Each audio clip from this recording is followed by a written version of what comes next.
Welcome to Broadland Cabinet meeting on 7th of November 23. Can I just advise you all, just remind you that it's a public meeting and it's being live streamed on the Council's YouTube channel. I believe that's all ready to go, yes?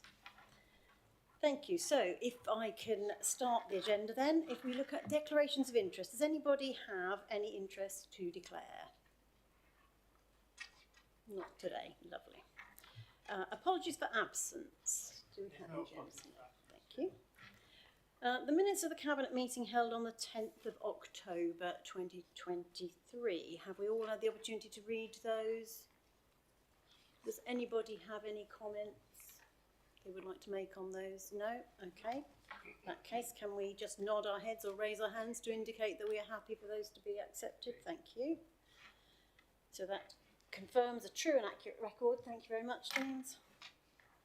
Public speaking. Do we have any public speaking? There's no public speaking, Chair. Okay, thank you very much. In that case, if I move to the Chairman of Overview and Scrutiny, so Councillor Starling, if you'd like to give us an update, thank you very much. Thank you very much. There was a large degree of unanimity. I think it was actually unanimous vote on everything, although there was a good discussion held on a number of the items. The Broadland Country Park facility was welcomed by everybody. As a local member who represents that area, I'd just say that I think it's something which the council should make more of. I know that people are sometimes unaware of things on their own doorstep, but I'm amazed how many people I met in local elections in May who were unaware of it in Horsford, despite the fact they lived literally a few hundred metres away. You're like, they just knew that a lot of people went to walk their dogs through, but I think it's a really great facility and I think this will add to it, so I think it will make it more of a draw and perhaps raise awareness within my ward. The biggest amount of conversation was held around the customer experience programme business case, because we feel that obviously it's a large expenditure item that also means there's a larger amount to go wrong because there's a lot of steps in this. We've given a very excellent report which I think tried to allay fears, but Councillor Newstead made some representations. I think he made some very good points about the fact that through his own personal experiences of delivering projects, that these things can easily go wrong, and when they go wrong, the bad press that comes along with that can have a big effect on the council and the perception of the council as well. And he asked about how we could have more oversight and more regular, sort of hands-on to see what's going on with this. And I've been given an early sight to have a scrutiny of the minutes from the meeting, and I note that this has been put in there, as I've put in here, the Chairman suggested that this could be put forward as an item in the work programme for periodic review, so we are looking to make sure this comes back regularly. So yeah, we're looking at the work programme anyway, so it fits in perfect timing of that. The food waste processing contract seems very straightforward, and everyone was generally in agreement that this needed to be done. I think the concerns were that would we see any savings further along the line, because at the moment we're trailblazers in this with two other councils, and the more councils that come on stream could effectively bring the cost down to all the councils in Norfolk, because in economies of scale, and would we be tied in at a higher rate? We were assured that any savings that would accrue by other councils not currently part of it would actually be able to come back to us, and we wouldn't be locked in a high price. And finally, on the public spaces protection order, vehicle-related antisocial behaviour, I think this was welcomed by everybody. I think there were concerns that would this affect things like car clubs and those sorts of groups that meet for a little drive around the countryside. My father-in-law does much the same thing in his little rip-off MG, and I was speaking to him about it, and he said it wouldn't affect him as he's the organiser of his club, looking at these sorts of things. I think that we were given reassurance that this is really just to arm the police a little bit earlier and to be able to preempt things. So again, everything was passed, and there was I think it was a very good meeting. Thank you. Lovely, thank you very much. Okay, in that case, can I move to item 6, would be representations from non-cabinet members. Is there anything you'd like to bring forward? Thank you, Jim. Just on item 7, the Broadland Country Park, just for clarity, there's a couple of questions that have been raised to me around, on actually on page 15, 16, it's 2.9, 2.10. It refers to, well, one thing is the money around the 2.9, 2.10 is around the visitor kiosk and the monies that will be raised from that. Will that be ring fenced? Sorry, that's 2.11. So will that money be ring fenced to be spent back in the park? So that's 2.11, page 16. And also with, sorry, this is 2.9, 2.10. The £300,000 that we're looking to raise, it's not clear where it's coming from. It's saying it could be one or more of the following. So will we have some clarity about where that money will be raised from? So there are two things really. So thank you.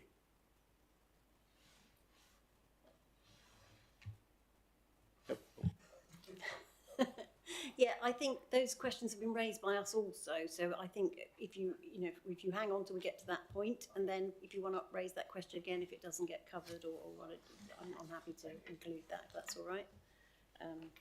But yes, those are important points, definitely.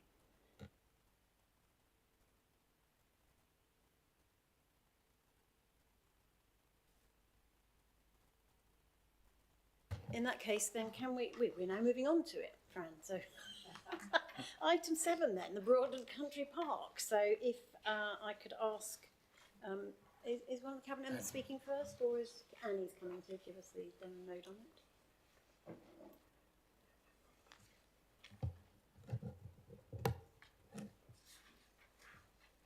Okay. Thank you then. If you'd just like to give us a summary of your report and prepare yourself for questions. Great, thank you, Chair. So the report in front of you today seeks approval to develop existing concept designs for a visitor kiosk at Broadland Country Park. And then the recommendations within the paper are to endorse the existing concept designs for a visitor kiosk and then agree to progress the existing plans to a technical design phase. And so that would mean coming back with further details regarding funding options, costed designs, a procurement strategy and a planning application. So I'll just take you through some brief background. So in January 2020, Broadland District Council purchased 57 hectares of woodland, heathland and fenland in the parish of Felthorpe.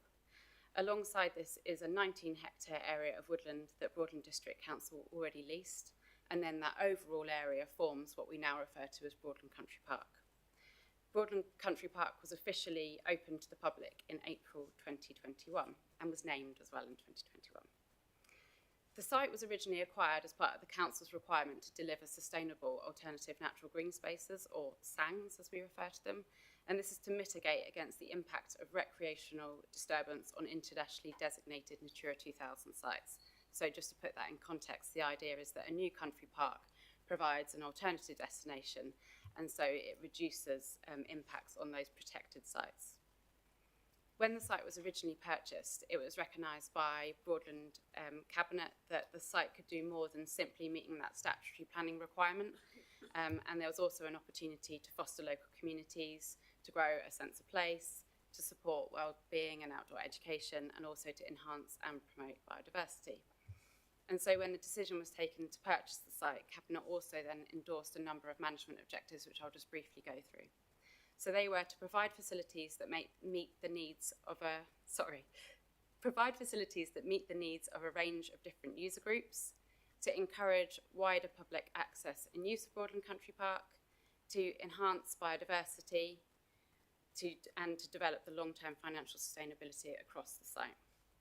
Alongside the Cabinet decision to purchase Broadland Country Park, Section 106 money was also allocated from nearby developments in Horsford. This funding was ring-fenced to support with the delivery of key visitor infrastructure on site. For example, footpaths, improved parking, play facilities, new walking routes, so on and so forth. In addition to that 106 money, business rates pool funding was also secured, and that can be drawn down to then complement the delivery of on-site works. And so to date, within the report in front of you today in 1.7 are a range of activities which have occurred, and I won't take you through those.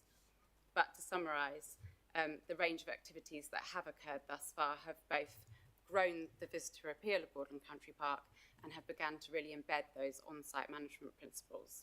However, what we do know from visitor surveys which have taken place, and obviously just a little bit of common sense, is that the appeal of Broadland Country Park is limited due to its lack of on-site facilities. Since the Broadland Country Park project began, we have discussed additional facilities, primarily some sort of visitor kiosk with toilets and catering facilities. But the funding for this sits outside of the ring fence funds, which have been discussed already within the report in 1.6. And as of yet, no formal decision has been made to progress plans for a visitor kiosk, apart from developing a concept design, which is appended to the report today. So I'll pause there and take any questions that you might have. Does anybody have any questions? Anything you'd like to add, Martin, to the... Have I got any questions? No. I've been, it's the fourth time I've been through it. So.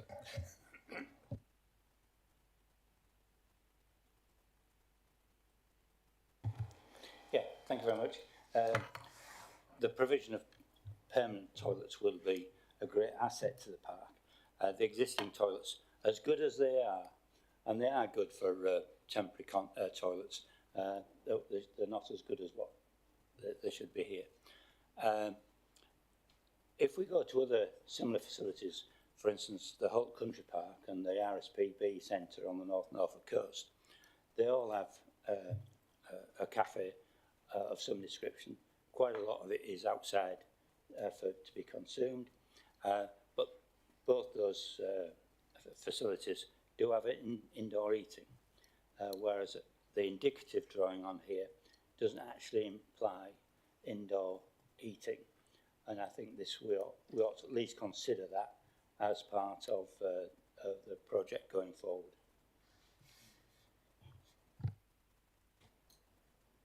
Thank you. So the proposals within the report today provide a concept design.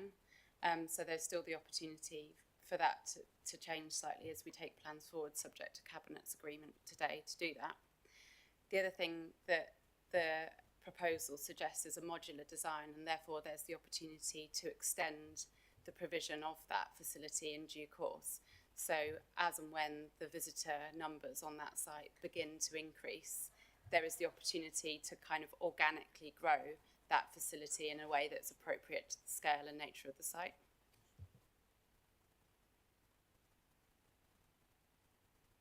Yes, thank you. I was just going to add to that, actually. I noticed it was modular, because I think one of the other things that might be useful to consider in the longer term as well is like educational facilities on there as well, because I think it's ideal for sort of forest school or you know, trips out from schools for kids to be able to do things, and and I think the modular aspect of that could lend itself to just expanding on those places. I think that's all right in saying, yes.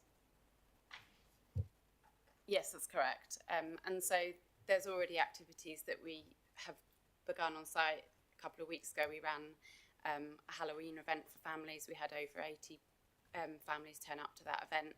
So there are things that are already starting to take place, not just educational fun as well, but with the idea that we grow new audiences and attract new groups of people to the site. And of course, in due course, there will be the opportunity to expand that potentially to a facility so that we could have educational events on site. But this proposal really is about establishing the principles. Thank you. I did raise this as a sort of speculative inquiry when it first came to us. I see in the plan here that there is provision for accessible toilets, but is this going to be a changing places toilet? And if not, is there scope for, and also the funding around that? Thank you. Thank you. So at this stage, obviously, the designs that we've got are concept designs. So I think there's the opportunity to explore both funding that can deliver changing place toilets to the specification as required under that programme of works, but also to look at layout opportunities in due course. So as I said, this is a concept design. So there is plenty of opportunity to look at that opportunity.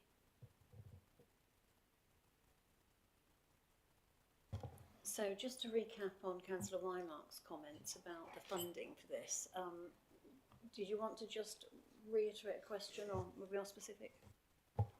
Yeah, thank you, Chairman. Yeah, it was just there just seems to be some gaps in the funding here. You know, I mean, particularly, let's say there's this £300,000, which it's totally unclear where it's coming from. Now that's as we look at this now, but obviously, you say it could be a great deal more than that, realistically. So, it's like, where is that money coming from? That's the bottom line question, really. Thank you. I think Councillor Riley might have a comment for us on that point, because I think that's something that he has also recognised and raised. So if you would like to comment, Councillor Riley. Thank you, Chair. Yeah, the question in relation to this, where would the funding come? I mean, clearly we've got a commitment here in terms of capital funding that goes back pre-us, pre-our administration, which utilises all reserves. So clearly there's an issue there. So what we've absolutely impressed upon the case for this, business case for this, is that there is external funding for this. We would not be utilising Broadland's funds internally for this, because it causes another issue in terms of that capital spend. So under bullet points, there are 2 bullet points under 2.10. So it's achieved through a range of options, including one or more of the following. So that's 106 monies allocated in Broadland provision green infrastructure, and combination or the Greater Norwich Infrastructure Fund, subject to successful bid. So this is very much a report which outlines where we are at the moment, design, etc., and we're at a stage at the moment where we're saying this is where the funding could come from, is all subject to bids, and therefore it will progress on that basis. If there was no funding coming in for that, then we'd have to revisit what we're doing. So I think that sort of covers it really, Fran, yeah? Yes and no. It's not very specific, and that's the point. It's not specific. I know it said it could come from a range of options here, but obviously you've already allocated the Section 106 money, and you're relying upon a successful bid potentially for the Greater Norwich Infrastructure Fund, which is not certainty. So it's the uncertainty of the funding. Yeah. And I think I'll come back on that and say absolutely I accept there is an uncertainty of the funding. I think that Steve's absolutely right. We can't commit any future funding from our own revenue and our own capital programme. So we are reliant on bids. And I think really if we look at the second recommendation there, which is including funding options, there may be other ways of raising this money. If we don't get some of those, then I think we'll be back in the process trying to look to see what other options there are, even if that requires us to slightly change the scope of what we're doing, I guess. You know, whether that might sort of slightly limit it or whatever. But that, I think our initial ask is that we go away and we try to find the funding for this. If we can't, then we may have to revisit those plans and look at developing it another way, perhaps. I hope that sort of answers the question.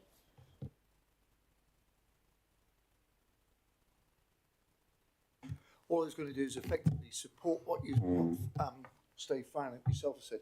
My personal view is I think we'd be better off, this is potentially a big project, and we'd be better off, even if it took a little longer, to actually come up with a proper business plan, which I'm sure we'd all agree with, a proper business plan which includes funding streams, but to have a look at what our funding streams is required, because as much as, again, something I know a little bit about is modular building, modular building will always cost you more when you add on, as most building does.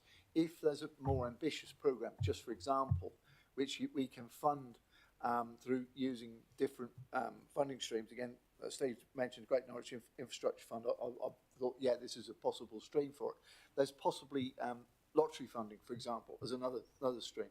There's possibly funding through DEFRA related to countryside issues. So my own view is, I think it would be premature to actually say, well, you know, this is the funding, 300,000. What I think probably would be a better option, again, fully supportive of everything is here, but a better option would be to actually come back to yourselves with a coherent business plan, which actually quite clearly outlined funding streams and outlined funding options, and a timeline for delivery. I think it's a little bit putting the cart before the horse at the moment.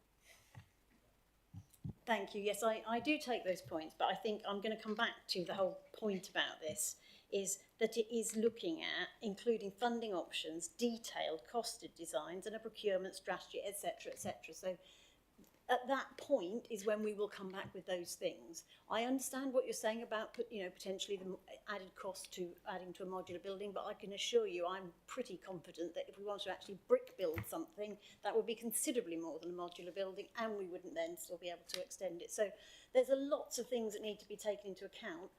And I think what we're saying here is that these recommendations, and I'm going to move on to those if it's all right with everybody, unless anybody's got anything else. So basically the recommendation is to endorse the existing concept design. It is only a concept design for a visitor kiosk. To agree to progress the existing plans to technical design stage, but that includes funding options, detailed and costed designs, a procurement strategy and the supplementary planning application that will be necessary. So I think taking all those into account, I'm happy to accept that. Could I ask if the rest of the Cabinet are prepared to vote for those recommendations also? Yeah. Okay. I hope that satisfies everybody that we will take due care over those things. But thank you very much for your comment.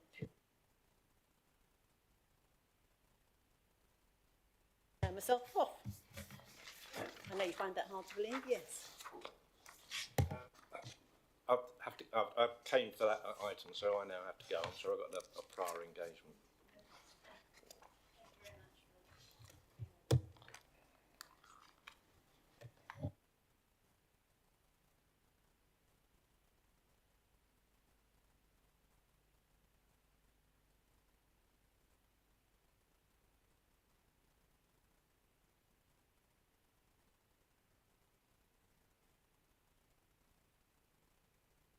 Okay, so if we could move on then to item 8, which is the Customer Experience Programme business case. There's another business case coming up, we were pleased to hear.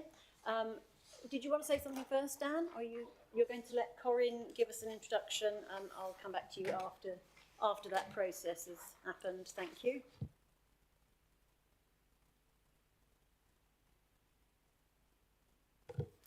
Thank you, Chair. So as part of our transformation agenda, you'll be aware that we have a commitment to delivering first-class customer service. And that's with the aim of better meeting customer expectations, but also improving customer satisfaction levels. In addition to that, the aim to change the way that we work to ensure that we can better manage the growing demand within our existing resources, and to use digital technology as an enabler to create efficiencies that will ultimately deliver good customer service and ultimately deliver more, enable us to deliver more with less, reducing the need for financial growth. The paper in front of you today sets out the findings from the extensive discovery exercise. It outlines the current challenges and opportunities that exist to delivering a first-class customer service, and they can be found on page 95 of the report. Moving on, page 104 of the report sets out the benefit for the customer if we decide to invest in the digital technology that's set out in the paper in front of you today. But to give you a brief overview, investment in such technology will enable us, our customers, to access our services 24/7. So that's beyond the traditional 9 to 5 access, both channels but also time. So where a customer may want to access our services at weekends or evenings, investing in such technology can give us the customer the flexibility to be able to do that. Customers will also receive a personal service through a customised account, so the ability to see and transact with us at times that's convenient to the customer, but also the ability to be able to track the progress of their transactions throughout its journey. We will be able to provide the right information to the customers at the right time, so preventing the customer calling us several times to chase transactions and progress of these transactions, but ultimately deliver a consistent customer experience across all of our channels of access, whether the customer accesses our services via face-to-face, phone or online. If we invest in the technology that you see in the report today, we'll also be able to better manage increasing demand, and that will enable us to redirect our resources into value-added tasks. Page 106 of the report outlines a further list of benefits that can be achieved for both the council and the customer. But for example, investment in such technology today will also enable us to build the foundations of transformation. So it will enable us to begin to invest in technologies such as artificial intelligence and robotic processing automation. So in order to achieve the outcomes that for the customer that I have outlined in the report, we're seeking a total capital investment of £344,250. Now that's due to the reprofiling of the capital budget, that is not growth on the additional existing capital that's available. The total revenue investment required is £434,700. You'll also see return on investment on this investment is outlined for early in year 5, but also the total savings based on the best case scenario across the 8-year period are anticipated at just over 1.1 million, with Broadland District Council savings peaking in year 7 at just over 319,000 per year ongoing. I'll pause there for questions. Thank you. Thank you. Lovely lot of figures in there. Yes, Dan, would you like to carry on? Thank you. Yeah, I mean, as the portfolio holder, I'd like to enthusiastically endorse this report and hope that Cabinet supports it. I think it's exactly the sort of thing we should be doing, because it, in effect, is a win-win in that it's demonstrated that if a council can get things right first time in relation to customer service, it not only means a better experience for our residents and our businesses, but will also save the council considerable amounts of money over the 8-year period of this project. A figure of 1.1 million has been raised. If we look at our current customer channels and how they work for customers now, it's creaking as we stand at the moment, in that we've got systems that don't particularly talk to each other. We've got people having to have multiple log-ons. When they ring up, they might not necessarily be talking to somebody who knows about what they rang about last time. Systems are not joined together. And if that system is creaking now, goodness knows what it will look like in a few years' time when demand increases and the expectations of customers will increase. So do nothing is not an option for the council. We've got to find better ways to serve our customers, to get things right first time, and also to deal with the future demand which is coming in front of us. I think this report gives a really good foundation for us to do that. We're committed as a council to a first-class customer service.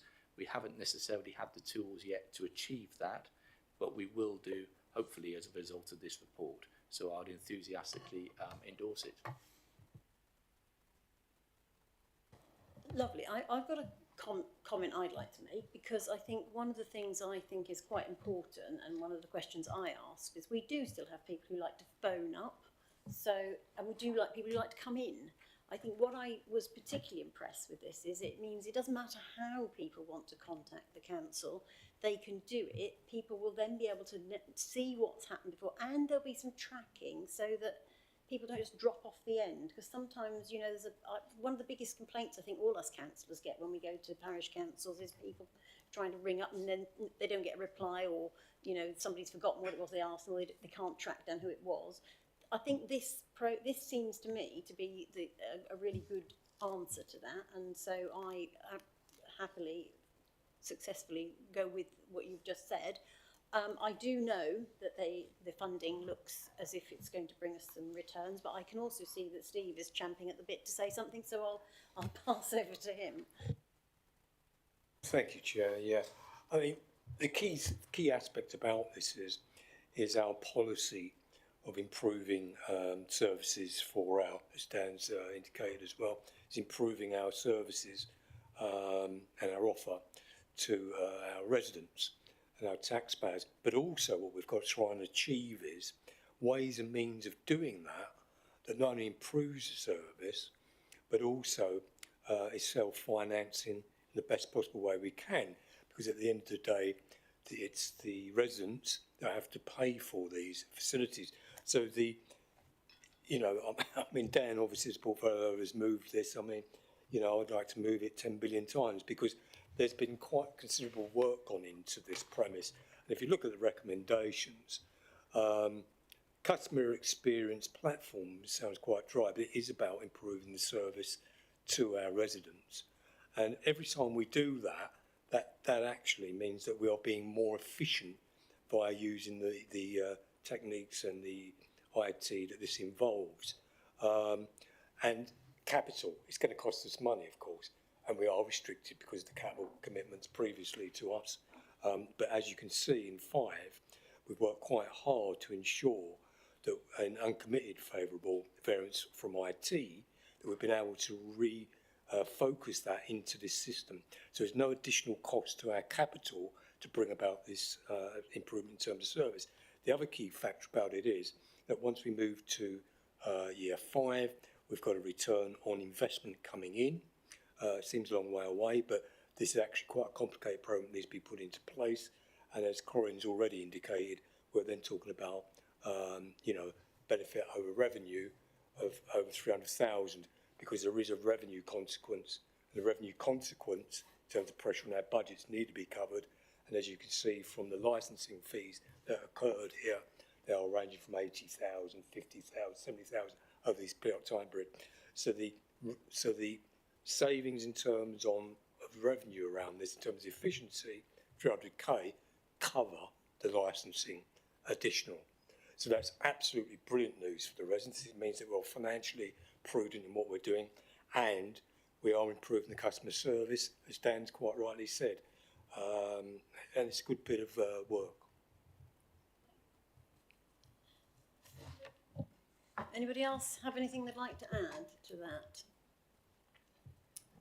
I think the only other thing we were going to say was that, you know, we will be monitoring the progress of this, won't we? There will be some, I think that was a comment you made as well, Nick. So I don't think anybody's averse to making sure that it does meet the standards it's setting out to meet, and we will be making sure that there's a programme that tracks that through.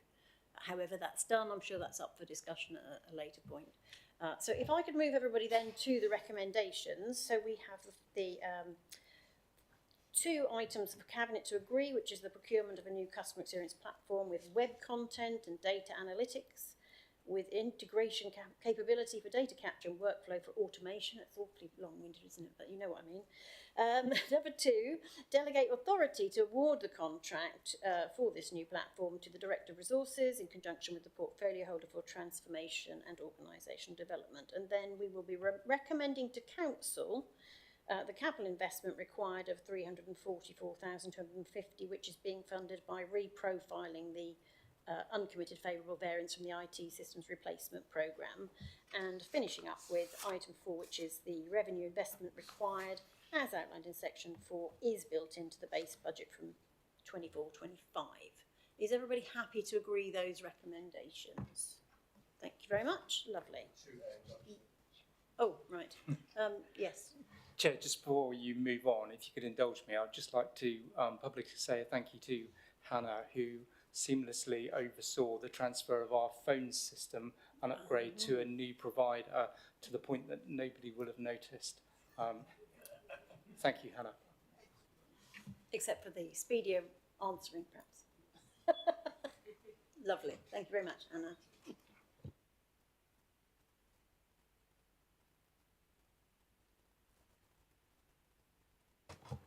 Right, so then if I can move us on to item 9, which is the food waste processing contract. I think Simon's coming to present the report, and Jan, would you like to say a few words? Yes. Thank you very much, Chair. Yes, just to introduce the food waste processing contract. So the Council's current food waste processing contract is due to end on the 30th of September 2024. And so this report sets out the procurement options for this contract moving forward, recommending that a joint procurement is undertaken by Norse via the Norfolk Environmental Waste Services joint venture shareholding agreement. So the purpose of this report is to gain approval for the Council to instruct News to commence the procurement of a new food waste processing contract. And I'll pass over to Simon to give a bit more background and information on this. Thank you. Thanks very much. I think most of what actually needs to be said has probably been said because it's a relatively straightforward report. Obviously, the situation's changed slightly since when the report was obviously written, in the sense that the government have now announced, obviously, that from March 2026, I think the report says 2025, but it was written before the announcement, that collection of weekly food waste will be a mandatory requirement of the local authorities. Every single household will be required to collect food waste. Therefore, the other authorities in the county will now enter into the procurement of food waste contract. The discussions last week with Norse, who hopefully will be undertaking the procurement for us, they've had discussions with Biogen, the current provider, who has indicated that from September 2024, and if they're awarded a new contract, processing costs are likely to reduce to negative. So they may well be paying the local authorities for the food waste rather than us having to pay them a processing cost, on the basis that obviously now there is a much larger market for food, or there will be a much larger market for food waste, and also the government incentives for generation of power and gas from anaerobic digestion of food waste. So that's a positive, that will likely be a positive outcome from the re-procurement. That cost will go down from £41 a tonne to, we may well be being paid for the food waste. But probably other than that, there's probably little else to add to the report. Thank you. Lovely. Well, we like anything that's going to pay us, don't we? Does anybody else have any questions or comments? Just to say, Chair, that the existing food waste goes to digestion plants at Baldock. Will this continue, or will it become more environmentally friendlier locally? Obviously, it will be an open procurement, but obviously there's a new biodigesting plant just outside Attleborough, which is looking for lots of food waste to go into it. At the moment, it's got a lot of farming crops going into it. So I would hope that they will obviously be a strong position for them to bid for the contract, but obviously it needs to go through the procurement process. I would hope we won't be shipping to Baldock in the future. We'll be shipping much more locally than that. In which case, Chair, that would be good. Anybody else got any comment they'd like to make? Yes. Chair, if I can, that was a good discussion. Just to be clear that Norse are undertaking an open and transparent procurement for this process. Thank you. Yes. We're not just going for the one we're already with. No, that's fine. And that basically is what this is about, isn't it? It's not actually the running of the contract, it's actually getting the new procurement exercise completed.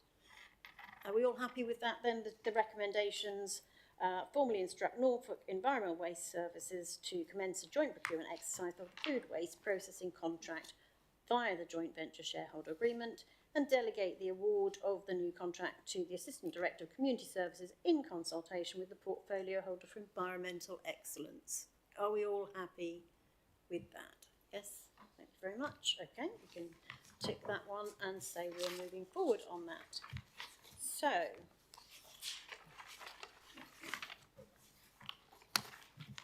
item 10 then is the Public Spaces Protection Order, Vehicle-Related Antisocial Behaviour. Jan, I think Nick is going to give us the rundown on the report. Would you like to introduce that for us? Yes, thank you, Chair. If I just introduce whilst Nick and Terry get ready. So, local communities around Broadland have been reporting vehicle-related antisocial behaviour, which is evidently on the rise, unfortunately. So incidents range from a single car being used in ways causing nuisance and annoyance to pre-planned gatherings with hundreds of cars, and a small minority causing serious antisocial behaviour and sometimes seriously endangering members of the public. This council's officers have worked closely with policing teams and prepared the public space protection order presented here so that we can protect our communities better from the unacceptable behaviours they're experiencing. The response to public consultation has been strongly in favour of the council making such a PSPO, particularly if it applies at all times of the week throughout the year. Law-abiding motorists, local people and visitors can be assured that the PSPO will help to protect people's interests in visiting parts of Broadland, socialising and enjoying cars without causing nuisance, annoyance, harassment, alarm or distress to local communities. So the proposed prohibitions, which would apply district-wide and at all times for the maximum period of 3 years, are evidence-based, reasonable, necessary and proportionate to the observed problems of antisocial behaviour. But I'll pass over to Nick and Terry for further information and background. Well, Chair, Councillor Davis has summed up the paper, immaculately, but just to put a little bit more flesh on the bones. Probably in February 2022, we started to see a significant increase in vehicle-related antisocial behaviour, and that's not to say that we didn't have it here in Broadland before, but I think that coincided with several counties increasing their policing presence. And the thing about vehicle-related antisocial behaviour is that it does involve significant travel distances. Broadland does appear to have been strategically an attractive location for people potentially to visit. That's fine, except when it comes to the antisocial behaviour, and the vast majority of people have no interest. Certainly when our officers have been out alongside police at car meets, they've got no interest at all in antisocial behaviour, and they're happy to describe what they've seen that they're not content to continue. The report outlines the proposal for the vehicle-related antisocial behaviour public space protection orders to apply right across the Broadland district, because we've seen antisocial behaviour in such a number of locations. Originally, we formulated a proposal that was based narrowly and very focused on the evidence, which tends to run from a Thursday through to a Tuesday. The response to consultation was very strong in favour of the public space protection order, slightly less in favour of the time periods. And there were a number of comments making reference to the fact that residents would rather see that it would apply across the full week rather than part of the week. We know that antisocial behaviour of this nature can be coordinated and organised, and that's why the proposal before you now runs through the entire week and every week of the year. Paragraph 1.4 in the report summarises the formal consultation. There was quite a sizable response to consultation, but comparatively speaking. And paragraph 1.5 refers to the public space protection wording having been revised for clarity and enforceability since the consultation. On page 126, and just taking you to the public space protection order, there are 5 numbered paragraphs of prohibitions. The first paragraph refers to car meets and organised activities where there is a certain degree of deliberacy around the intentions for antisocial behaviour, where it's clear that that may well happen and there'll be significant impacts on the community. Paragraph 2 lists a number of different behaviours. We went so far as to define what we mean by donuts and drifting and things of that nature that members here are hopefully not too familiar with personally, so that if those behaviours do occur, then we have the specific powers to deal with them. Paragraph 3 refers to antisocial behaviour that might happen out on the road, and we do get reports, particularly late at night, of cars that are travelling up and down between roundabouts and causing general disturbance and alarm distress to local residents. Paragraph 4 refers to the organising of activities where there's a clear indication that antisocial behaviour that is serious and problematic will arise. And paragraph 5 refers to the obstruction of a police officer. Where antisocial behaviour is witnessed, it's important that the officers have the ability to challenge that successfully. And so the offence of obstructing or being abusive to a police officer in the course of their duties appears to be an appropriate one. And the legal advice is that all 5 of these have now been worded in a way that will assist their enforceability. I won't say too much more except to say that, generally speaking, when a public space protection order of this nature is put in place for the first time, and this would be the first time, it has the effect of raising the bar and setting a standard.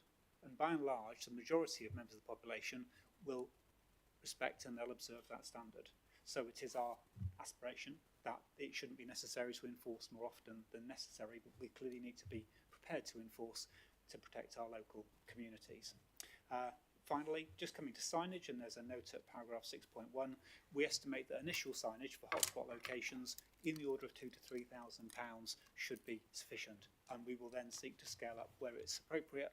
If that is at retail parks and places of that nature, then we would talk to the local managers and owners of those places to assist in the funding of signage. So we are only looking to make provision for signage within existing budgets. That's why there's no recommendation as to budget. Chair, I'll leave it there. Lovely, thank you very much. Does anybody have any comments or questions they'd like to raise about that? Yes, do. Yeah, hello Nick. Nice to speak to you again. We've just discussed this before. We get a lot of problems, especially in the Taverham area, of where we get, adapted cars with huge muffler exhausts. We get lots of motorcyclists in the morning with, altered exhaust systems in there, cause a lot of inconvenience. But really, there's nowhere in here where that can cover this. It seems to be more related to, car parks and the rest. My residents really don't have that, but they have lots of nuisance with, these loud altered exhausts and that lot. I just wonder where we're going to actually regulate that, because it causes us a lot of problems. Thank you. Hello, I'll pick that one up. Unfortunately, we as an authority will never have the powers to regulate the exhaust element. However, they can be picked up in here if they are, for instance, going around an estate regularly. So they're, some of our estates have got, nice circular locations and roads. If they're continuously going around those, they are causing a nuisance, and therefore they would be picked up under here. But what would need to be happening is the police would need to be notified that it's happening, in order for them, obviously, to put some action into that place. So rest assured, general traffic going up and down a road, or they're going through, unfortunately, would have to be picked up under the Road Traffic Act. But if they are frequented an area, it could be a car park, it could be a road, it could be a cul-de-sac, footpaths, they would be captured under here. And we specifically worded it as mechanically propelled vehicles rather than simply motor vehicles. So it will pick up anything that is motorised. So the mopeds, as you say, where they've removed the baffles, the motorbikes, even the electric scooters, because they can be used in a way that harasses and alarms people. But what we'll need is that data. So I'm happily come and talk to you about how we can get people, encourage them to report it, so that we can then pick it up and do some proactive work in those locations. That's okay. Yeah, that's fine. Thank you, sir.